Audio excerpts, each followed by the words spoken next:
Iya Neng, capek dari tadi. Ujang.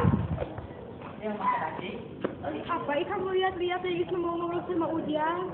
Aris Iis kenapa? Iya Iis mah gitu Iis. Ujang tahu nggak kalau sekarang ada murid baru?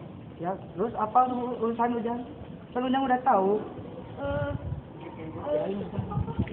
Oh kirain Ujang udah tahu. Kalau gitu kita ke kelas aja yuk dia.